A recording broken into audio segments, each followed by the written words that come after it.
Hello guys, welcome to our channel part 1 Reborn for True Love. Chapter 1 Richa in Hospital and Death. Richa अपनी hospital ward में आखिरी सांस ले रही है, उसे आज अपनी मोम की बहुत याद आ रही है। वो बोलने लगी, मम्मा मैं आपके पास आ रही, मेरे जीने का टाइम खत्म हो गया है।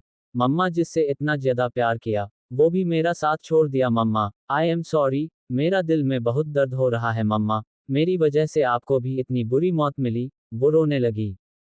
फिर वो बोली, अगर भगवान मुझे एक और मौका दिया तो मैं फिर वो सब गलती बिल्कुल नहीं करूंगी, आपको भी बचा लूंगी मोम। वो बुरी तरह टूट गई। रिचा, एक शादीशुदा लड़की, जिसे ब्लड कैंसर है, जो थर्ड स्टेज पर पहुंच गया और अब उसका ऑपरेशन भी अनसक्सेसफुल रहा। उसका पति तनय, जो रिचा का ऑपरेशन कर रहा था, उसे खुद भी पता नहीं था कि वो जिसकी ऑपरेशन कर रहा है, वो उसकी खुद की ही बीवी है, या वो कभी अपने बीवी के बारे में ज्यादा खबर रखना भी जरूरी नहीं समझा। अब रिचा अपने आखिरी सांस ले रही थी और तभी उसके वार्ड में एक लड़की आई। और आते ही उसे अपने गले लगा लिया। वो बोली, रिचा तुम्हें कुछ नहीं होगा, सब ठीक हो जाएगा, तुम ठीक हो जाओगी, मैं अभी जाके तनय को तुम्हारे बारे में बोलती हूँ। लेकिन रिचा ने उसे रोक लिया और बोली, नहीं जिया, मुझे अब कोई नहीं बचा सकता, और तनय को तुम कभी नहीं बताओगी कि मुझे क्या हुआ था। उसे खुश रहने दो, मैं अब मम्मा के पास जा रही हूँ, जहाँ कोई मुझे दुख नहीं देगा, वहाँ मम्मा के साथ सुकून से रहूंगी, तुम भी खुश रहना, हाँ प्रॉमिस करो, तुम दुखी नहीं रहोगी। चैप्टर 2 रिचा की डेथ। अब आगे। रिचा बोली, जिया मेरा जाने का टाइम हो गया है, मुझे अच्छे से विदा करो, मैं मुस्कुराते हुए जाना चाहती हूँ, प्लीज मुझे एक बार गले लगा लो जिया। ये कहते हुए वो जोर जोर से सांस लेने लगी। यूं सांस लेने भी बहुत तकलीफ हो रही थी। एक पल ऐसा आया, मशीनों में से बीप की आवाज आई और रिचा का हाथ धम से बेड पर गिर गया। जिया ने जब महसूस किया, वो रिचा को पकड़ के रोने लगी। वो बोलने लगी, क्यों रिचा क्यों? किसी को इतना भी प्यार क्यों करना जब आखिरी वक्त में भी वो साथ न निभा सका? उसे तो मैं कभी माफ नहीं करूंगी, उसे ऐसी सजा मिलेगी, वो पछतने के अलावा कुछ नहीं कर पाएगा। फिर कुछ देर वो ऐसे ही रही और हॉस्पिटल के वार्ड बॉय की मदद से वो रिचा को शमशान घाट लेके आई और उसकी अंतिम संस्कार किया। दूसरी तरफ रायजादा विला में अलग ही माहौल था, लग रहा हो जैसे पार्टी चल रही है। एक मास्टर बेडरूम में एक लड़की एक लड़के के गले लगी हुई है, और उस लड़के के सीने को वो धीरे धीरे सहला रही है। वो बोलने लगी, आखिर वो मर ही गई, और उसे मारने वाला उसका ही पति निकला। चाहे तो वो उसे बचा सकता था, लेकिन उसने तो कोई कोशिश ही नहीं की कोई और समझ के, और उसे पता भी नहीं चला कि उसकी मोम डैड को रिचा ने नहीं बल्कि हम दोनों ने ही मारा था। ये कह के वो जोर जोर से हंसने लगी। वो लड़का भी अब हंसने लगा, लेकिन वो दोनों इससे अनजान के कोई उनकी बातों को सुन लिया है। यह कोई और नहीं तनय था, जो हॉस्पिटल से सीधे घर आया था, लेकिन जब वो मीरा से मिलने उसके कमरे में आया, तब उसकी बातें सुन के उसकी पैरों के नीचे से जैसे जमीन ही खिसक गई। यह मीरा क्या बोल रही है? क्या रिचा निर्दोष थी? और इसने ये क्यों बताया कि मेरे हाथों उसकी मौत हो गई है? मैं ऐसा कब किया? वो अचानक रूम के अंदर चला गया और मीरा के गले को कस के पकड़ लिया, और बोलने लगा, क्या बता रही थी अभी तुम कि मेरे मोम डैड को तुमने मारा था, बोलो।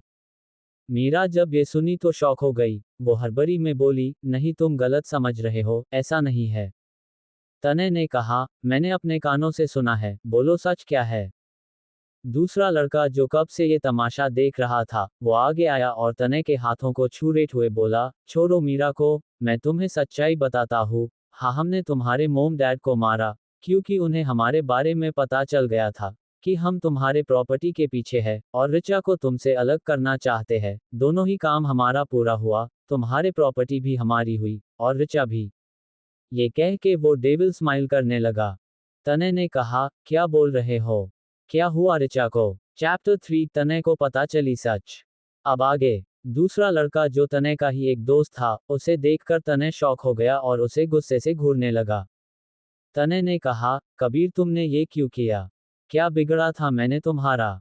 तब कबीर ने कहा, क्योंकि तुम मुझसे बेस्ट थे और सब तुम्हें इंपॉर्टेंस दिया करते थे। रिचा भी, जिससे मैंने बचपन से चाहा था, लेकिन उसने भी तुम्हें ही चुना, लेकिन तुमने तो दूसरे की बातों में आकर अपनी ही मोहब्बत को दुख देते रहे, टॉर्चर करते रहे, उसे धोखा दिया, उस जुर्म की सजा दी जो उसने किया ही नहीं था, और मैंने भी उससे इसलिए बदला लिया क्योंकि उसने मुझे ठुकराया, न वो मेरी रही और न तुम्हारी। वो ये बोलकर हंसने लगा। तनय ने उसकी कॉलर पकड़ ली और कहा, वो मेरी है समझे, अब सच्चाई जानने के बाद मैं उसे कहीं जाने नहीं दूंगा, मुझे सब कुछ सच भी तो जानना है। उसकी बात सुन मीरा हंसने लगी और बोली, जब वो जिंदा होगी तो तुम्हारी होगी ना। तनय ने गुस्से से कहा, क्या मतलब है तुम्हारा? मीरा ने कहा, क्योंकि वो मर चुकी है, अभी थोड़ी देर पहले जिसकी ऑपरेशन करके आ रहे हो ना वो तुम्हारी ही बीवी थी, बोलकर डेविल स्माइल करने लगी। तनय ये सुन अपनी जगह जम गया, उसे कुछ समझ ही नहीं आया। वो बोलने लगा, नहीं ऐसा नहीं हो सकता, यूज ब्लड कैंसर था, मुझे कैसे पता नहीं चला। तब मीरा ने कहा, हाँ उसे ब्लड कैंसर था और तुमसे जो वो पैसे मांगती थी, वो अपने इलाज और दवाइयों के लिए मांगती थी, लेकिन तुम बेवकूफ सच नहीं देख पाए, और तुम उसके बारे में गलत सोचते रहे कि उसने सिर्फ तुम्हारे पैसों के लिए शादी की। च च च तुम तो अपने बचपन के प्यार, दोस्त को ही पहचान नहीं पाए, और मेरी बातों में आते रहे। तुम्हें न तो मुझे अपना बॉयफ्रेंड बोलने में भी शर्म आ रही है। जो आदमी अपने बचपन के प्यार को नहीं जान सका, वो मेरा क्या ही होगा, इसलिए मैं कबीर के पास चली आई। बोल के वो कबीर को हक कर लिया। तनय यह अपने आंखों से देखता रहा, जिस मीरा के लिए उसने अपने बीवी, अपने बचपन के प्यार को धोखा दिया, आज वही मीरा उसको छोड़कर किसी और की बाहों में चली गई। और तो और उसके मोम डैड के मौत में भी उसका हाथ था। वो गुस्से में पागल हो गया और अपने कमर के पीछे गन निकाल के मीरा के सर के ऊपर पॉइंट कर दी और मीरा को शूट कर दिया, फिर कबीर को भी शूट कर दिया और फिर गन को अपने माथे पे रख के बोलने लगा, रिछू मुझे माफ कर देना, जो मैंने तुम्हारे साथ किया था। मैंने तुम्हें बहुत दुख दिया। तुम्हारे ही सामने मैंने किसी और के साथ इंतिमते हुआ था। तुम इतनी तकलीफ में थी और मैं तुम्हें दुख के ऊपर दुख देता रहा। मैं तुम्हारे पास आ रहा हूँ रिछू, अगले जन्म में जरूर हम मिलेंगे। ये बोलकर उसने खुद को गोली मार दिया। चारों तरफ शांति छा गई। दूसरी तरफ एक आलिशा विला के मास्टर बेडरूम में एक शख्स एक हाथों में गन लिए और दूसरे हाथ में ऋचा के फोटो देखकर रो रहा है। वो शख्स बोलने लगा, कहाँ कहाँ नहीं ढूंढा तुम्हें जाना, लेकिन जब खबर मिली तुम कहाँ हो, तब तक तुम मुझे छोड़ के ही चली गई। जब जाना ही था तो तुमने मेरी जान क्यों बचाई, बोलो क्यों अब अकेला छोड़ के चली गई तुम? मैं तुम्हें अपना बनाना चाहता था, लेकिन तुम तो मुझे छोड़कर बहुत दूर चली गई। अब मैं भी जी के क्या करूंगा? मैं आ रहा हूँ तुम्हारे पास, ये कह के उसने भी खुद को गोली मार ली। एक आलिशा कमरे के अंदर एक लड़का जोर से जाना कहकर उठा और अपने आसपास देखने लगा, फिर वो अपने आप को देखने लगा, ये कैसे हो सकता है? फिर उसने सोचने लगा, क्या मेरा रिबॉर्न हुआ है? अगर हाँ तो मैं अब मेरी जाना को कुछ नहीं होने दूंगा, उसे उस तने के आसपास भी अब नहीं आने दूंगा, छीन लूंगा अब उससे मैं मेरी जाना को। अगर मेरी रिबॉर्न हुआ है तो जाना का भी रिबॉर्न हुआ होगा। हाँ मैं अब उसे जल्द से जल्द ढूंढ लूंगा। ये कहते वक्त उसकी आंखों में अब अलग ही जुनून दिखाई देने लगा। दूसरी तरफ रायजादा इंडस्ट्री की सेओ केबिन में एक शख्स अचानक अपने नींद से रिछू पुकार के जागा। वो जब नींद से उठा तो अपने केबिन के चारों तरफ देखने लगा और वो ये देखकर शॉक हो गया। चैप्टर 4 रिचा की हुई रीबर्थ। अब आगे। रायजादा इंडस्ट्री में सेओ केबिन में एक शख्स रिछू कह के नींद से जागा। वो अपने आसपास देखने लगा और तब उसे एहसास हुआ कि वो तो जिंदा है। वो सोचने लगा, ये कैसे हो सकता है, मैं तो मर गया था ना, कहीं मेरा रिबॉर्न तो नहीं हुआ। वो तुरंत अपने फोन में डेट देखने लगा। वो 2 साल पीछे आ गया था, जब वो रिचा को गलत समझने लगा था। मीरा के बहकावे में आके वो बहुत खुश हुआ कि उसे और एक मौका मिला अपनी गलती सुधारने का। क्या वो कामयाब होगा, ये तो बाद में ही पता चलेगा। दूसरी तरफ एक घर में, न ज्यादा छोटा था न ज्यादा बड़ा, उस घर के एक प्रिंसेस बेडरूम में एक लड़की जोर से चीख के उठी। उस लड़की के पास ही उसकी माँ बैठी हुई थी। अचानक चीखने से उसकी मोम को घबराहट हुई और जल्दी से उस लड़की के पास आकर पूछा, रिचा बच्चा क्या हुआ? कोई बुरा सपना देखा क्या? अचानक अपनी मोम की आवाज सुन रिचा अपने माँ की तरफ देखी और वो इमोशनल हो गई, क्योंकि उसने अपने मोम 2 सालों से नहीं देखा था। अपने पिछले जन्म में तो रिचा अपने माँ को टाइटली हग कर लिया और बोली, आई मिस यू मम्मा, आप क्यों मुझे छोड़ के चली गई थी? मैं बहुत अकेली हो गई थी मम्मा, आप प्रॉमिस करो अब कभी मुझे छोड़ के नहीं जाओगी। रिचा की मोम ने कहा, बच्चा मैं तो घर पर ही थी, तुम ही तो अपने जॉब पे गई थी ना, और वापस आके सीधा सो गई। तबीयत तो ठीक है ना तुम्हारी? रिचा ये सुन शौक हो गई। वो सोचने लगी, अचानक से ये क्या हो रहा है? मैं तो हॉस्पिटल बेड पर हाई, कहीं मैं अपने पास्ट में तो नहीं आ गई ना? क्या ऐसा हो सकता है? वो फिर अपना फोन देखने लगी, जहां उसे पता चला ये तो वही डेट है जब तने उसे मीरा के साथ मिलकर चिट किया था। उसके साथ रिलेशन में रहने के बावजूद रिचा को चिट किया था और बहुत हद भी किया था। चलो अब रिचा, टाने और वो मिस्टेरियस मैन तीनों की रिबर्थ हो गई। रिचा सोचने लगी, तने मैं अब हर जुर्म का बदला लूंगी तुमसे, जो तुमने मेरे प्यार का सिला दिया, उस जुर्म की सजा देते रहे जो मैंने किया ही नहीं था। तुमने कल की आई लड़की के बातों में आकर मुझे, अपने बचपन के दोस्त, अपने बचपन के प्यार को तकलीफ दी। फिर वो थोड़ा हंस के, हाँ मैं भी क्या बोल रही हूँ, प्यार तो तुमने कभी किया ही नहीं, तुमने तो सिर्फ नफरत की। अब तुम देखोगे मेरा नफरत, तुम जितनी मुझसे माफी मांगो, मैं तुम्हें माफी नहीं दूंगी, तुम खुश रहो उस मीरा के साथ। मगर अगर तुम मेरे करीब आए, तुम्हें ऐसे जाल में फांसूंगी, जैसे तुमने मुझे पिछले जन्म में अपने प्यार के जाल में फंसाया था। वो अपने ही सोच में गुम थी कि तभी ऋचा की मोम ने कहा, क्या हुआ बच्चा, कुछ चाहिए तुम्हें? कुछ खाओगी? ऋचा ने कहा, नहीं मोम, आप सिर्फ मेरे लिए एक कॉफी बना दीजिए। मैं शावर लेने जा रही हूँ। वो वॉशरूम चली गई और शावर के नीचे खड़ी होकर अपने पिछले जन्म को याद करने लगी। कैसे तने ने उसकी सबके सामने बेइज्जत किया था और सबके सामने उसे लालची कहा था। और शादी के बाद कैसे वो हर रात नई नई लड़की के साथ रात बिताता था। ऋचा को बहुत हर्ट हुआ था, क्योंकि अपने प्यार को हर रोज किसी और के बाहों में देखकर उसे दिल में बहुत दर्द होता था। अब सब अलग होगा। तुम एक नई ऋचा को देखोगे अब, जिसकी तुम्हें कोई आइडिया नहीं। धीरे धीरे मैं तुम्हें वो सब वापस करूंगी जो तुमने मुझे दिया था। तुमने मुझे तोड़ दिया। वो ऋचा मर गई जो तुम्हें बेपनाह प्यार करती थी। अब यह नई ऋचा की जन्म हुआ है, जो अब सिर्फ अपने लिए, अपने माँ के लिए जिएगी। वो कुछ देर बाद रूम में आई और कपड़े चेंज कर ली, बालों को ड्रायर से सुखा लिया और नाइट स्किन केयर करके अपने बेड पे फिर बैठ गई। वो कुछ सोचकर फिर अपनी बेस्ट फ्रेंड जिया को कॉल लगाया। 2 रिंग जाने के बाद जिया ने फोन उठाया, बोली, हेलो रिचा, तू ठीक तो है ना? मुझे तेरी चिंता हो रही थी। तूने कॉल क्यों नहीं पिक किया? रिचा ने कहा, जिया मैं सो गई थी, इसलिए कॉल पिक नहीं कर पाए। जिया बोली, ओह ठीक है। रिचा तू ठीक तो है ना, मतलब आज जो ऑफिस में हुआ? रिचा बोली, मैं ठीक हूँ, मुझे अब कोई फर्क नहीं पड़ेगा। मैं अब अपनी जिंदगी खुशी से बताना चाहती हूँ। कल मुझे मिल, तुझसे बहुत जरूरी बात करनी है। जिया बोली, ठीक है, कितने बजे और कहाँ मिलूं, ये तो बता। रिचा बोली, 11 AM सनफ्लावर कैफे ऑक। तो जिया ने ऑक कहकर कॉल कट कर दिया। और रिचा भी बेड के हेडरेस्ट पे अपने सर टिका के, सर को मसल के कुछ सोचने लगी। मैं अब उस ऑफिस में काम नहीं कर सकती। कल ही जाके मैं रिजीन कर दूंगी और अपने सपने को पूरा करूंगी। उसके लिए मुझे जिया से बात करनी होगी, कल जाके उससे डिस्कस कर लूंगी। वही दूसरी तरफ एक हैंडसम सा लड़का, शर्टलेस अपने बेडरूम के बालकनी में सोफे पर बैठा हुआ है और अपनी आंखें बंद कर सोफे पर सिर टिका के अपने जाना को याद कर रहा है। जब उसने इस हैंडसम से लड़के का जान बचाई थी, कोई भी मदद के लिए नहीं आया था।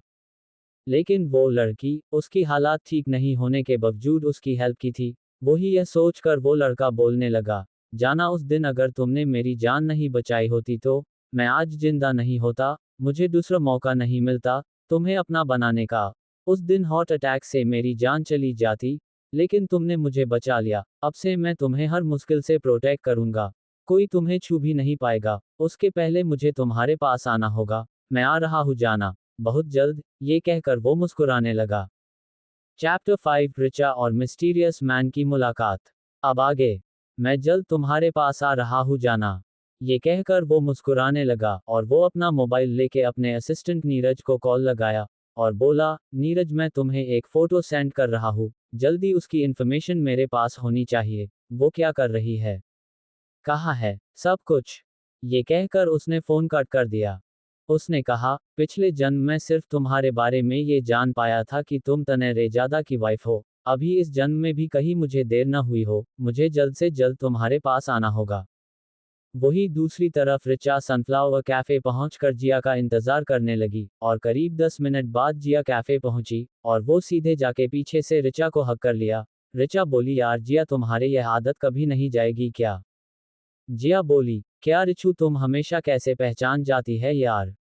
रिचा बोली, मैं तुम्हारे सांस को भी पहचान सकती हूँ। जिया बोली, रहने दे, अभी यह बता, क्या बात करनी थी तुझे?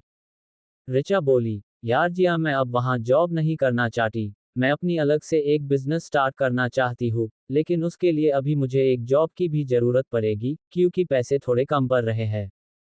जिया बोली, आर यू सीरियस रिचू, मतलब मैं तुमसे कब से कह रही थी कि एक अलग जॉब ढूंढ लो, लेकिन तुम्हें अब जाके अकलाई है। रिचा बोली, अब छोड़ न यार, अब मान ली न तेरी बात, अब मुझे जॉब ढूंढने में मेरी मदद का कर। जिया बोली, ओक मैं चेक करके भेज दूंगी कि कहाँ जॉब वैकेंसी खाली है ओक। रिचा बोली, ओक अब चलो कॉफी ऑर्डर करते करते हैं। दोनों ने कॉफी ऑर्डर की और थोड़ी देर ही बाद कॉफी आ गई।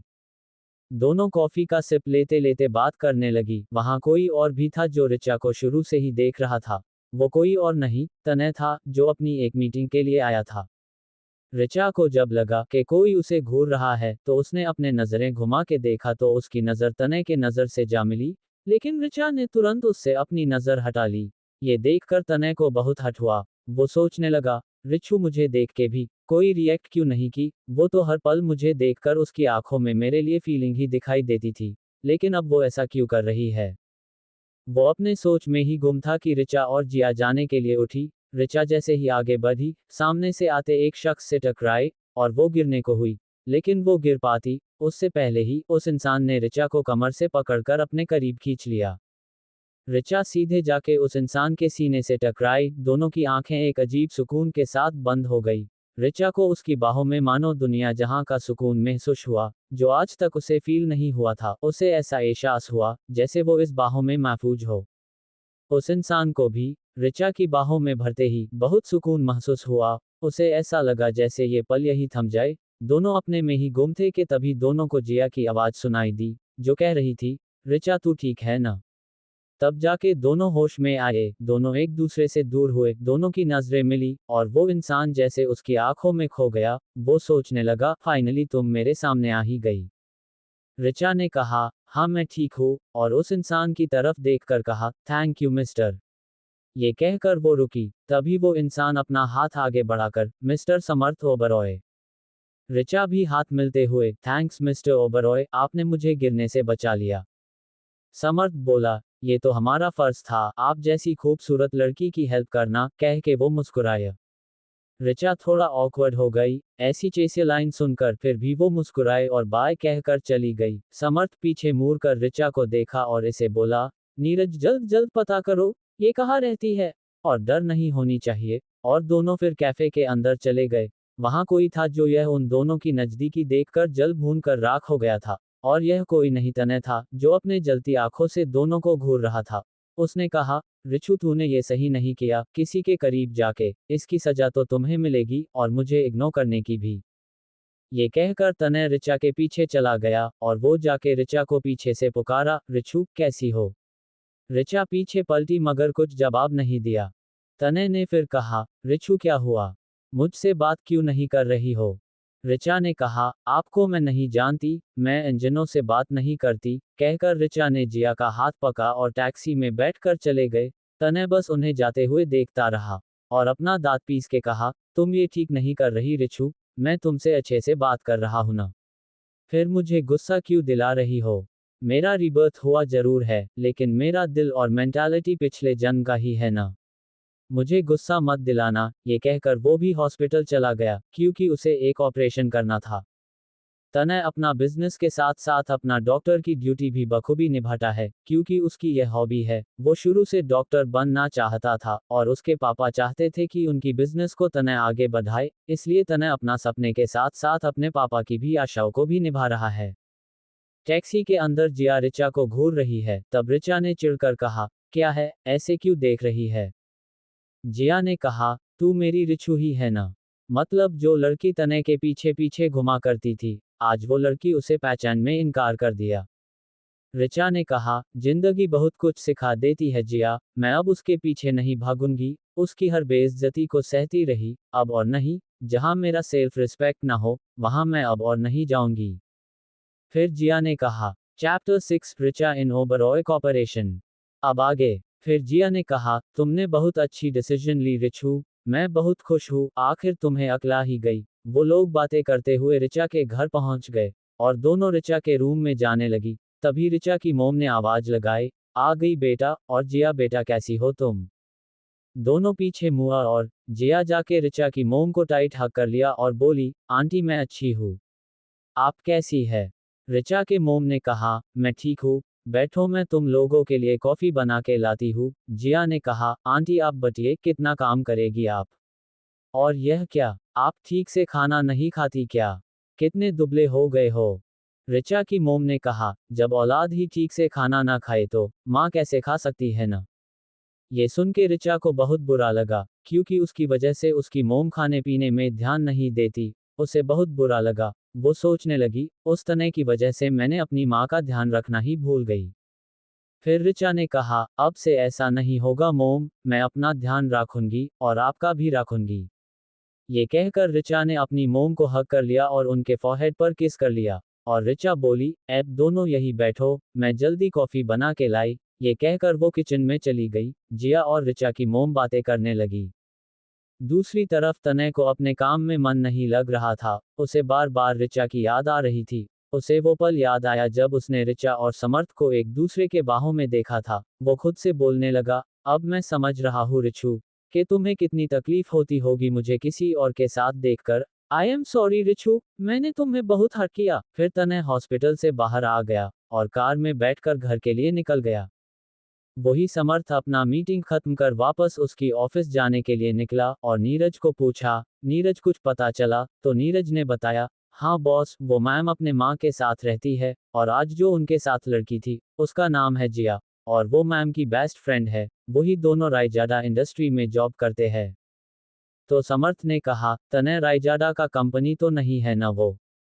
नीरज बोला, जी बॉस, वो दोनों तने रायजादा के कंपनी में ही जॉब करती है और पता चला है कि मैम जल्दी वहां से रिजियन करने वाली है। तो समर्थ ने सोचा कहीं मुझे देर तो नहीं हो गई, कहीं दोनों एक दूसरी से प्यार तो नहीं करते। फिर वो बोला, अगर प्यार करते हैं तो ऋचा वहां से रिजीन करना क्यों चाहती है? वो कुछ सोचकर फिर नीरज से कहा, तुम पता लगाओ कि वो क्यों वहां से निकलना चाहती है और कहीं वो किसी और कंपनी में जॉब तो नहीं ढूंढ रही। जल्दी पता करके मुझे बताना। औक नीरज ने ओक कहा और कार का पीछे का दूर ओपन किया तो समर्थ पीछे जाके बैठ गया और नीरज आगे पैसेंजर सीट पे बैठ गया और उनकी कार ओबरॉय कॉर्पोरेशन के लिए चली गई। वही ऋचा के घर में तीनों ने मिलकर कॉफी पिया और ऋचा ने कहा, चल जिया मुझे तुझसे कुछ काम है, मेरे रूम में चलते हैं। तो ऋचा की मोम ने कहा, औक तुम दोनों जाओ, मैं लंच रेडी करती हूँ, हम तीनों साथ मिलकर खाएंगे। औक जिया बेटा, लंच करके जाना, जिया ने ओक कहा और दोनों ऋचा के रूम में चली गई और ऋचा की मोम लंच की तैयारी करने किचन चली गई। वही रूम में ऋचा ने जिया को हाथ पकड़ के बिठाया और कहा, जिया जल्द से जल्द मुझे एक जॉब ढूंढने में मेरी मदद कर, अभी देखना कहीं कोई वैकेंसी खाली है क्या। तो जिया ने अपना फोन निकाल के सर्च करने लगी तो उसे कुछ दो कंपनी के साथ ओबरॉय इंडस्ट्री के भी पोस्ट खाली होने का न्यूज़ मिला। तो जिया ने कहा, रिचू ओबरॉय इंडस्ट्री में वैकेंसी खाली है, तू कहे तो मैं अप्लाई कर दूँ? ऋचा ने कहा, हाँ ठीक है कर दे। जिया ने कहा, ऑक मैंने कर दिया, तेरे फोन पे कॉल या एमएसजी आएगा? हाँ, कब इंटरव्यू है इस बारे में? ऋचा ने ऑक कहा और सोचने लगी, मुझे जल्द से जल्द जॉब ढूंढनी होगी और अपनी और मोम की ड्रीम को पूरा करना होगा, क्योंकि मुझे भी नहीं पता मेरे पास कितना टाइम होगा। अगर मुझे इस बीच कुछ हो गया तो नहीं नहीं, मेरे जाने से पहले मोम की सिक्योरिटी और उनको कोई कमी ना हो, इसके लिए मुझे जितनी जल्दी हो सके पैसे कमाने होंगे और 1-2 महीने बाद ही शायद मुझे उसके बारे में पता चलेगा। पिछले जन्म में भी मुझे उसके बारे में उसी टाइम मालूम हुआ था। उससे पहले मुझे मेरी सारे काम कंप्लीट करना होगा। वो ये सब सोच रही थी कि जिया के आवाज से होश में आई। जिया प्यूकने लगी। रिचू टू रजीन कब कर रही है रायजादा इंडस्ट्री से? ऋचा ने कहा, कल ही जाऊंगी और मेरा सामान भी डेस्क से लाना है। दोनों बात कर ही रहे थे कि ऋचा की मोम लंच के लिए दोनों को बुलाने आई और तीनों मिलकर लंच किया। वही ओबरॉय कॉर्पोरेशन में सीईओ कैबिन का डोर नॉक हुआ और अंदर से समर्थ कम इन कहा तो नीरज अंदर आया। समर्थ को बताने लगा कि बॉस अभी अभी हमारे कंपनी के पोर्टल में ऋचा मैम का जॉब के लिए एप्लीकेशन आया है। तो समर्थ ने नीरज की तरफ देखा तो उससे कहा, ठीक है, कल ही इंटरव्यू के लिए बुलाओ। तो नीरज ने और कहा और चला गया। फिर समर्थ अपने चेयर के पीछे लिन होके बैठ के खुद से कहा, जाना अब तुम मेरे पास होगी, अब मुझे तुमसे कोई दूर नहीं कर सकता, तुम अब हमेशा मेरे सामने रहोगी, मैं वेट नहीं कर पा रहा जाना। चैप्टर 7 तनय ने की रिचा की एप्लीकेशन रिजेक्ट। अब आगे। जिया की मोबाइल पे एक नोटिफिकेशन आया और उसने रिचा को तुरंत बताया कि रिचा तुम्हारा कल ही इंटरव्यू है, 11 AM, सो टाइम पे पहुंच जाना, और जिया उसके बाद अपने घर के लिए चली गई। अगले दिन रिचा जल्दी उठी और नहा धो के रायजादा इंडस्ट्री जाने के लिए रेडी होने लगी। करीब 8 बजे वो ब्रेकफास्ट करके रेजादा इंडस्ट्री के लिए चली गई क्योंकि उसे रेजीन एप्लीकेशन सबमिट करना था, और 11 बजे ओबरॉय कॉर्पोरेशन भी पहुंचना था। सुबह के 8:30 वो रायजादा इंडस्ट्री पहुंच गई और रेजिग्नेशन फॉर्म फिल अप करके सबमिट कर दी। लेकिन उसकी रेजिग्नेशन कंफर्म होने के लिए उसकी एप्लीकेशन जब तनय के पास पहुंची तो वो शॉक हो गया और गुस्से में बौखलाया। उसे बहुत गुस्सा आया। उसने जल्द से रिसेप्शनिस्ट के पास टेलीकॉम करके रिचा को अपने केबिन में बुलाया। जब रिचा को रिसेप्शनिस्ट ने ये बताया तो रिचा को जरा भी मन नहीं था जाने का, लेकिन उसकी ये रेजिग्नेशन कंफर्म होने भी जरूरी था, इसलिए वो ना चाहते हुए भी तनय के केबिन में पहुंच गई। और रिचा ने नॉक करने के लिए हाथ उठाया ही था कि तभी अंदर किसी ने उसे झटके से अंदर खींच लिया और उसे वाल से सता दिया। तनय गुस्से में दांत पीस कर बोला, ये क्या है? रिजाइन करना चाहती हो? मैं जान सकता हूँ क्यों? रिचा तो पहली ही उसके अचानक ऐसे खींचने से शौक थी, अभी उसकी सवाल से अपने होश में आई और उसे दूर धक्का दे दिया। धक्का लगने के वजह से तनय 2 कदम पीछे हो गया और खुद को गिरने से बचा लिया, और वो बोला, रिचू बताओ तुम रिजाइन क्यों करना चाहती हो? रिचा ने कहा, तुम्हें तो खुश होना चाहिए क्योंकि मैं तुमसे अब दूर जा रही हूँ। अब मेरा शक्ल तुम्हें देखने नहीं पड़ेंगे। तुम्हारे रोज रोज के बेइज्जती से तंग आ गई हूँ। तुमने मुझे कोई गलती न होने के बावजूद मुझे टॉर्चर किया, अब मुझे बख्श दो। रिचा ने अपने हाथ जोड़ लिए। तनय ने उसके दोनों हाथ को पकड़ के, रिचू मुझे माफ कर दो। मैंने तुम्हें गलत समझा। मुझे सच पता चल चुका है कि तुम लालची नहीं हो और तुम मेरे पैसों से नहीं, मुझसे प्यार करती हो, और उस वक्त भी तुम इनोसेंट थी। मुझे माफ कर दो, कहकर उसने अपना माथा रिचा के माथे से जोड़ दिया।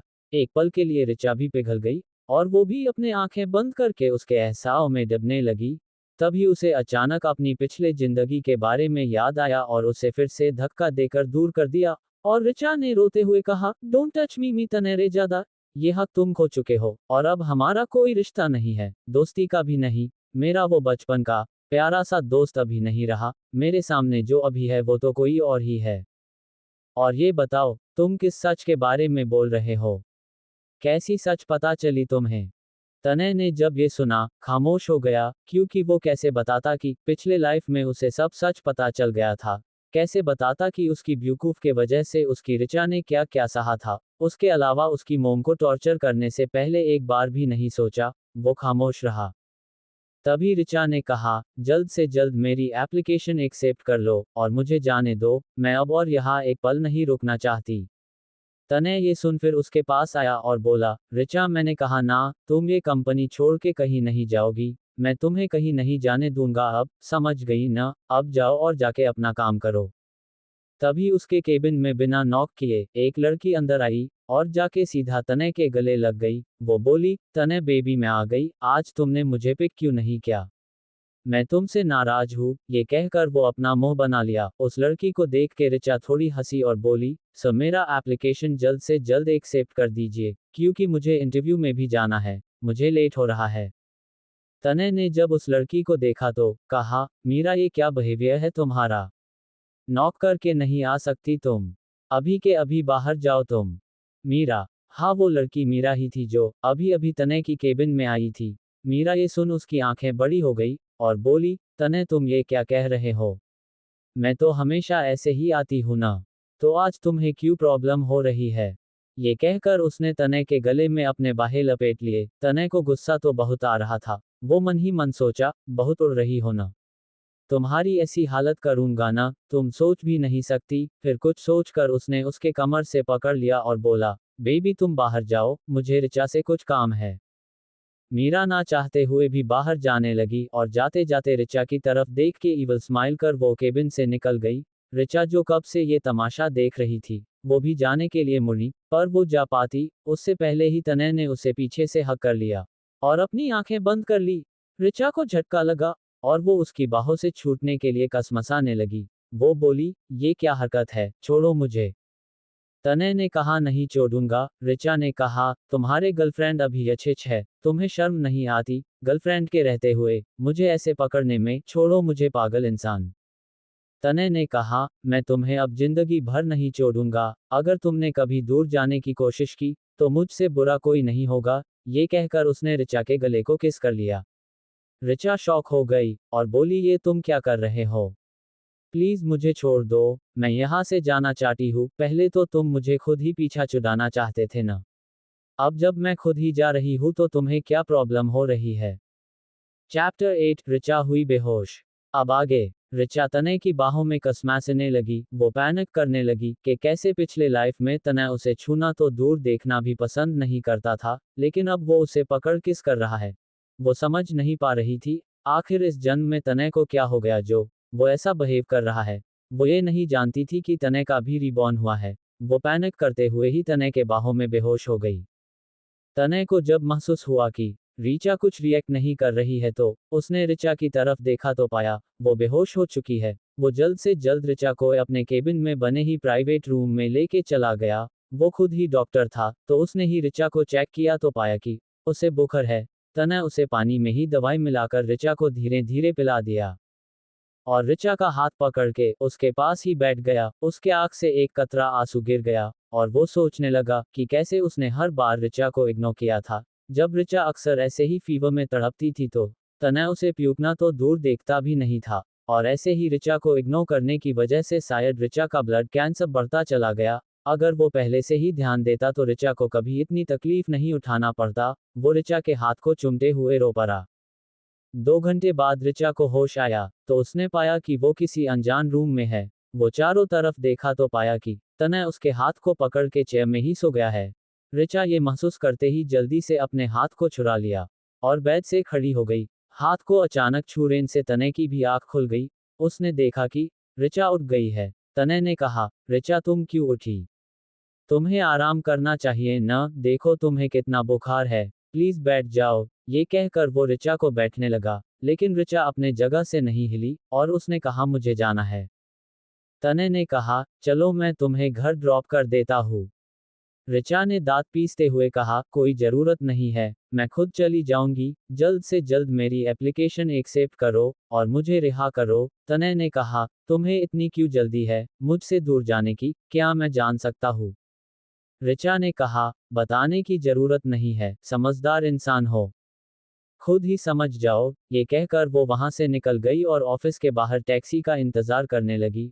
उसे देर हो गया था इंटरव्यू में पहुंचने के लिए। करीब 10 मिनट बाद टैक्सी आई और वो ओबरॉय कॉर्पोरेशन के लिए निकल गई। 30 मिनट बाद वो वहां पहुंची और रिसेप्शनिस्ट में जाकर अपना इंटरव्यू के बारे में पूछा तो रिसेप्शनिस्ट ने बताया कि आप 30 मिनट लेट है, आप सीधे सेओ केबिन में चले जाए, सेओ सर खुद आपका इंटरव्यू लेंगे। ये कहकर उसने ऋचा को सेओ के केबिन के बाहर छोड़ दिया और वहां से चली गई। ऋचा सेओ केबिन के बाहर ही रुकी हुई है। वो नॉक करे या ना करे यही सोच रही है, क्योंकि आज उसे देर हो गई थी। उसे डर लग रहा था कि इतने लापरवाह लड़की को कैसे जॉब देंगे। वो बहुत नर्वस थी। लेकिन केबिन के अंदर समर्थ कैमरा से ऋचा को देख रहा है। वो समझ गया कि ऋचा क्या सोच रही है, इसलिए उसने अंदर से ही आवाज लगाई, बाहर ही रहोगी या अंदर आने का भी इरादा है।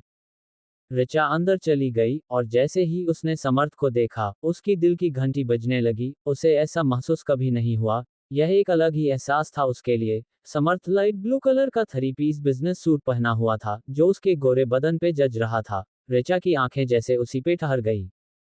समर्थ का भी कुछ ऐसा ही हाल था। वो ऋचा को देखने ही उसके जाजबट जाग गए। उसे ऐसा लगा जैसे अभी वो जाए और ऋचा को कस के गले लगा ले, क्योंकि वो तो ऋचा से पिछले जन्म से प्यार करता था, बेपनाह मोहब्बत। वो दोनों अपने में ही खोए हुए थे कि समर्थ खुद के एहसास को कंट्रोल कर ऋचा को सामने कुर्सी पर बैठने को कहा।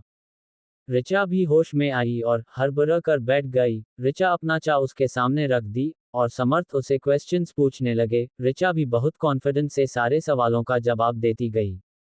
कुछ देर बाद जब ये खत्म हुआ तो समर्थ ने कहा आपको जॉब मिल जाएगी, लेकिन आपने जिस पोस्ट के अप्लाई की थी वो नहीं, आपको मेरी पर्सनल असिस्टेंट की जॉब मिलती है। ये कहकर उसने अपना हाथ ऋचा के आगे बढ़ा दिया। ऋचा ने जब ये सुना तो वो शॉक हो गई, फिर वो हिचकिचते हुए हाथ मिला लिया। ऋचा ने कहा मैं कब से ज्वाइन कर सकती हूँ सर? समर्थ ने कहा, आज से ही कर सकती है। अब आप अपनी डेस्क पर जाए और आज की शेड्यूल तैयार कर लेकर आए। आप 1 मिनट रुकिए, कोई आपको आपका डेस्क दिखा देगा। ये कहकर उसने नीरज को कॉल किया और अंदर बुलाया और ऋचा को उसका डेस्क दिखाने को कहा। नीरज ऑर्डर फॉलो करते हुए ऋचा को उसकी डेस्क तक ले गया और उसे काम समझा दिया। ऋचा का केबिन समर्थ के केबिन के सामने ही था, जो समर्थ उसे हर पल देख सकता था। समर्थ ने खुद से कहा, तुम मेरे पास आखिर आ ही गई, वो दिन दूर नहीं जब तुम पूरी तरीके से मेरी हो जाओगी। ये कहकर उसने थोड़ा मुस्कुरा दिया और वो फिर बोला, जाना तुमने किया, मुझे नहीं पहचाना। पहचानोगी भी कैसे? तुम उस वक्त ठीक हालात में थी ही नहीं, फिर भी मेरी मदद की, पर कोई नहीं, मुझे तो याद हो ना तुम, यही काफी है मेरे लिए। चैप्टर 9 ताने ने किसिंग फोटो भेजी ऋचा को। अब आगे समर्थ और ऋचा दोनों ही अपने काम में बिजी है। वही रायजादा इंडस्ट्री में तनय बहुत गुस्से में है कि ऋचा ऐसे अचानक उसे छोड़कर कैसे चली गई। वो गुस्से में अपने केबिन में इधर उधर घूम रहा है। वो अपने असिस्टेंट को बुलाया और उससे कहा कि ऋचा कहाँ है, जल्द से जल्द पता लगाओ। असिस्टेंट और बॉस कहकर चला गया और तनय कुछ सोचकर मिस्टीरियस स्माइल करने लगा। उसने कहा, अब तुम्हें वापस बुलाने का तरीका मुझे मिल गया, अब देखता हूँ तुम कैसे नहीं आती हो। वो कुछ सोचकर मीरा को बुलाया और 2 मिनट बाद ही मीरा उसके केबिन में आई और सीधे जाके उसके गोद में बैठ गई। तनय ने भी उसे अच्छी से बिठा लिया और उसके कमर से पकड़ के अपने तरफ खींच के उसके होठों पर मिश करने लगा और उसके किसिंग की फोटो लेने लगा। तनय किसिंग में इतना खो गया कि उसके असिस्टेंट जो डोर पे नॉक कर रहा है वो भी उसे सुनाई नहीं दिया। अब जो आदमी जैसा है वही रहेगा ना उसका नेचर, है ना ठरकी आदमी तनय। हाँ, 15 मिनट बाद जाके दोनों अलग हुए और तब जाके उसने डोर पर नॉक किया हुआ सुना। उसने कम इन कहा और असिस्टेंट अंदर आया तो अंदर का नज़ारे देखकर उसे बहुत गुस्सा आया, क्योंकि उसे ये मीरा बिल्कुल भी पसंद नहीं थी और वो तनय को भी कुछ खास पसंद नहीं करता था। मजबूरी के चलते उसे जॉब करना पड़ रहा था। वो अंदर आया और उसने कहा कि boss Richa ma'am Oberoi corporation में है और वहाँ आज मैम इंटरव्यू के लिए गई है। तनय ये सुन थोड़ा शॉक हुआ, क्योंकि उसने नहीं सोचा था कि ऋचा सचमुच किसी इंटरव्यू में चली जाएगी। उसे बहुत गुस्सा आया और वो ही मीरा ने कहा, बेबी क्या हुआ, तुम इतना गुस्सा क्यों कर रहे हो? अच्छा हुआ ना वो चली गई, अब हमें कोई डिस्टर्ब नहीं करेगा, हम अपना क्वालिटी टाइम अच्छे से स्पेंड कर सकेंगे। तनय ने उसके तरफ देखा और डेविल स्माइल कर सोचने लगा, हाँ कोई हमें डिस्टर्ब नहीं करेगा, तुम्हें तो मैं अच्छी सबक सिखूंगा मुझे धोखा देने का, लेकिन उससे पहले तुम्हारे साथ कुछ दिन क्यों ना एंजॉय कर लूं ताकि तुम कहीं की नहीं रहो। ये सोचकर उसने मीरा को फिर से किसिंग कर लिया। अरे यार ये तनय भी कितना हवसी है ना। थोड़ी देर बाद तनय ने वो किसिंग फोटोज एक दूसरे नंबर से ऋचा को भेज दी।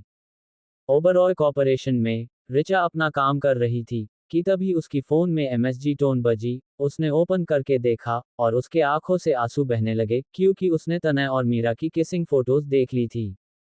उसे बहुत हर्ट हुआ। उसने कहा, तुम कभी बदल नहीं सकते तनय, तुम एक गिरे हुए इंसान थे और हमेशा रहोगे। अब कोई नहीं, अब हमारे बीच कोई रिश्ता नहीं है। जो भी था वो पहली लाइफ में खत्म हो गया।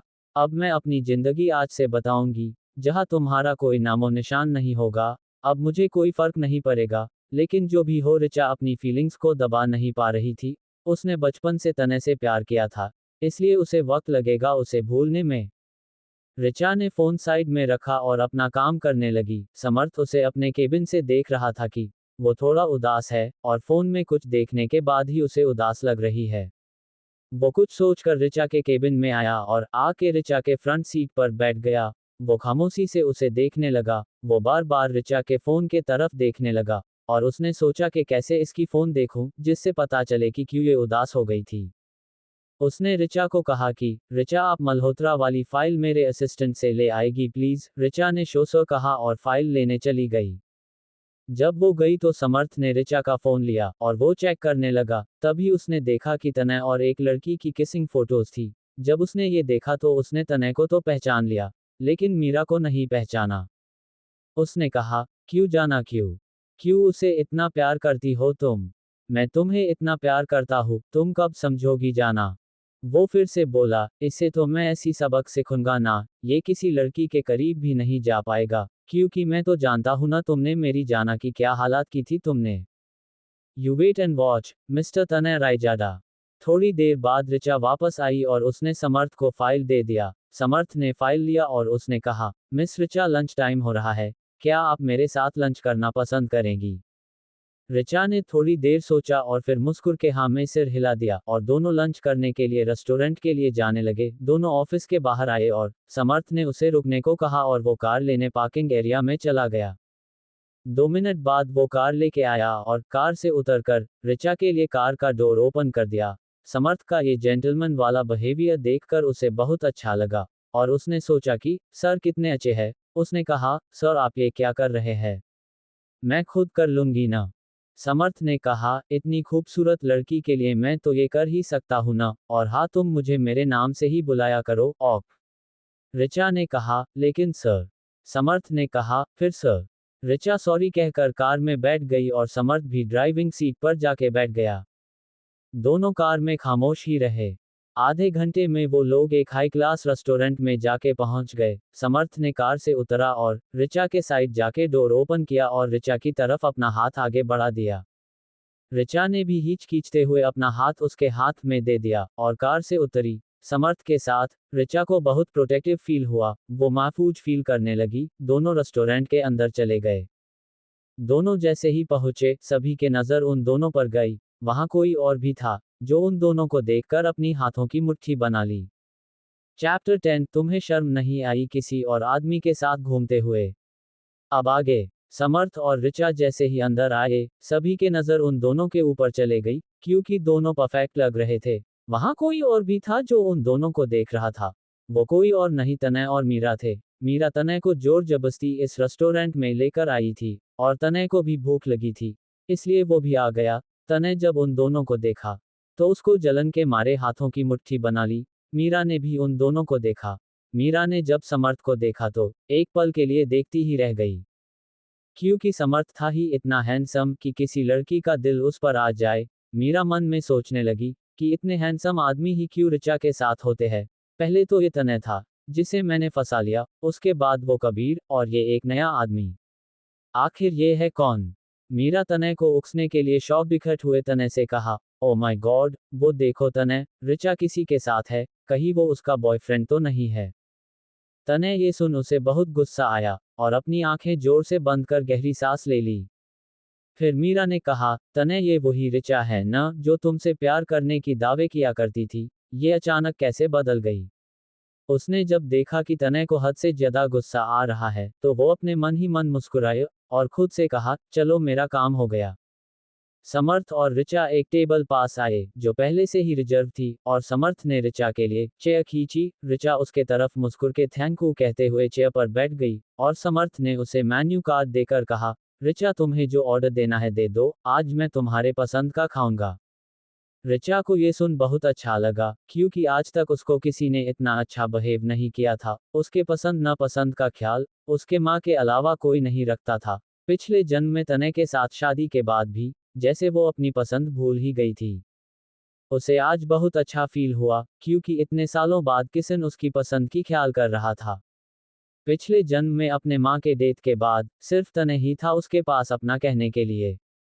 लेकिन तनय उसकी पसंद का ख्याल रखना तो दूर, वो आज खाना खाए या नहीं, तबीयत ठीक है या नहीं, कुछ ध्यान ही नहीं रखा। वो एक कोने में पड़ी रहती थी। उसका और तनय का बेडरूम भी अलग अलग था। जब रात को तनय मीरा के साथ आके उसके सामने ही किस करता था, उसे गोद में उठा के ले जाके उसके साथ फिजिकल नीड पूरी करता था, तो ऋचा को बहुत दुख होता था। इसलिए शायद ये अंदर ही अंदर घुटते घुटते मौत के करीब पहुंचती गई। वो अपने सोच में गुम थी कि समर्थ ने उसके सामने चुटकी बजाते हुए कहा, मिस ऋचा आप कहाँ खो गई? ऋचा होश में आई और बोली, नहीं कहीं नहीं, आई एम सॉरी सर। समर्थ ने कहा, फिर सर? ऋचा थोड़ा हंसकर, ऑक सॉरी समर्थ। समर्थ को ऋचा के मुंह से अपना नाम सुनकर बहुत अच्छा लगा। वो भी मुस्कुरा दिया। दोनों को हंसते मुस्कुराते देख के तनय को अपने तन बदन में आग लग गई। वो उठा और सीधा ऋचा के पास वाली चेयर खींचकर बैठ गया। किसी को अचानक अपने पास बैठा हुआ देखकर ऋचा ने जब सिर घुमा कर देखा तो वो थोड़ा हैरान हो गई। समर्थ उसे देखकर थोड़ा गुस्से में आ गया। वो तो ऋचा के साथ थोड़ा वक्त बिताने आया था। उसने सोचा ये कुत्ता यहाँ क्या कर रहा है। तनय ने जब देखा कि ऋचा कुछ नहीं बोल रही तो उसने ही बात शुरू की, और उसने कहा, ऋचा तुम ऑफिस छोड़ यहाँ क्या कर रही हो? तुम्हें तो अभी अपने काम पर होना चाहिए ना। हालांकि तनय जानता है कि ऋचा किसी इंटरव्यू के लिए गई थी, फिर भी उसने अनजान बनते हुए पूछा। ऋचा ने कहा, मैंने पहले ही तुम्हारे कंपनी से रिजाइन कर लिया है, सो मैं वहां क्यों रहूं, और एक्सक्यूज मी, तुम हमारे टेबल पर क्या कर रहे हो? जाओ अपने टेबल पर और हमें हमारा खाना खाने दो। तनय ने दांत पीसते हुए कहा, तुम्हारी जुबान ज्यादा ही नहीं चल रही, और ये किसके साथ आई हो तुम? तुम तो खुद को बहुत सती सावित्री कहती थी, अपना बॉयफ्रेंड होते हुए भी किसी और आदमी के साथ घूम रहे हो। तुम्हें शर्म नहीं आई? वो थोड़ा चीख के बोला, आसपास के लोग उन्हें ही देखने लगे। ऋचा जब अपने आसपास देखा तो थोड़ा अनकंफर्टेबल हो गई। समर्थ ने जब ऋचा को अनकंफर्टेबल होते हुए देखा तो उसने अपना हाथ ऋचा के हाथ में रखा और उसे आंखों से ही शांत रहने का इशारा किया। तनय ने जब उन दोनों की हाथ थामते हुए देखा तो उसे बहुत गुस्सा आया और उसने ऋचा के बाह पकड़ के खड़ा कर लिया और कहा, तुम यहाँ किसके साथ गुलचुरे उड़ा रही हो? तुम इतनी कब गिर गई ऋचा?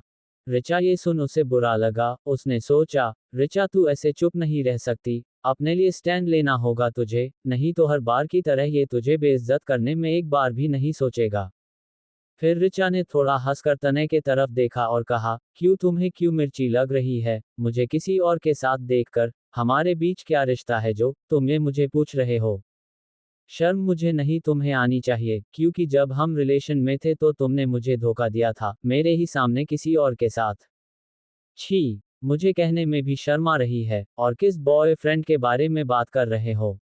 मेरा कोई बॉयफ्रेंड नहीं है, हमारा रिश्ता तभी खत्म हो गया था जब तुमने मुझे धोखा दिया था। वो मैं ही थी जो इस रिश्ते को जोर जबरदस्त जोड़ के रखना चाहती थी, क्योंकि मैंने तुमसे सच्चे दिल से चाहा था, लेकिन तुमने मेरे भरोसे का खून किया। उस मीरा के साथ मिलकर तुम्हें कभी सच्चा प्यार नहीं मिलेगा। तुम तड़पोगे प्यार के लिए, लेकिन तुम्हें नहीं मिलेगा, अकेले रह जाओगी तुम मिस्टर तनय रायजादा।